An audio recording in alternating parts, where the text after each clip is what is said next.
करायचा। गिरणा डावा कालवा सर्व लाभार्थी शेतकरी बांधव समितीच्या प्रमुख प्रतिनिधींनी आमदार दिलीप बोरसे यांच्यासह राज्याचे मंत्री गिरीश महाजन आणि राधाकृष्ण विखे पाटील यांची मंत्रालयात भेट घेत विविध प्रलंबित प्रश्नांवर सविस्तर चर्चा केली। गिरणा खोऱ्यातील शेतकऱ्यांच्या दृष्टीने अत्यंत महत्त्वाच्या असलेल्या या प्रश्नावर प्रतिनिधींनी ठोस भूमिका मांडत तातडीने निर्णय घेण्याची मागणी केली आहे। समितीच्या वतीने मांडण्यात आलेल्या मागण्या वास्तव परिस्थितीला धरून असून पूर्णपणे न्याय असल्याचं आमदार दिलीप बोरसे यांनी स्पष्ट केलंय।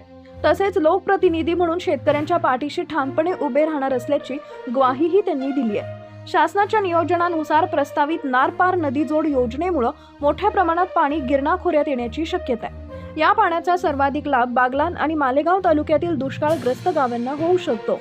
त्यामुळे प्रथम नारपार योजनेचं पाणी गिरणा नदीपात्रात आणणं अत्यावश्यक असून त्यानंतरच गिरणा डावा कालव्याचा विस्तार करण्यात यावा अशी ठाम मागणी करण्यात आली आहे। अन्यथा अपूर्ण नियोजनामुळे कालव्याचा अपेक्षित लाभ शेतकऱ्यांना मिळणार नाही अशी भूमिका यावेळी मांडण्यात आली।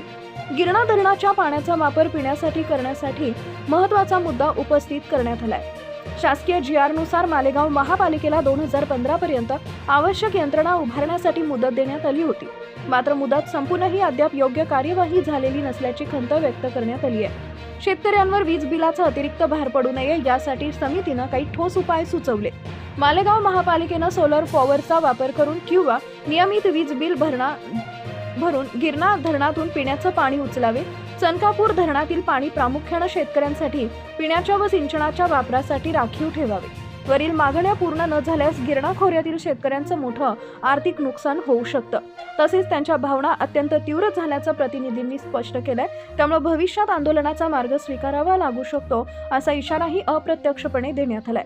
यावेळी मंत्री गिरीश महाजन आणि मंत्री राधाकृष्ण विखे पाटील यांनी सर्व बाबी गांभीर्याने ऐकून घेतल्या। संबंधित विभागांकडून सविस्तर अहवाल मागून योग्य निर्णय घेतला जाईल असा शेतकऱ्यांच्या हिताला प्राधान्य दिलं जाईल अशी ग्वाही मंत्र्यांनी दिली आहे। या बैठकीमुळे गिरणा डावा कालवा आणि नारपार नदी जोड योजनेबाबतचा प्रश्न पुन्हा एकदा ऐरणीवर आला असून आता शासन कोणता निर्णय घेते याकडे गिरणा खोऱ्यातील शेतकऱ्यांचं लक्ष लागलंय।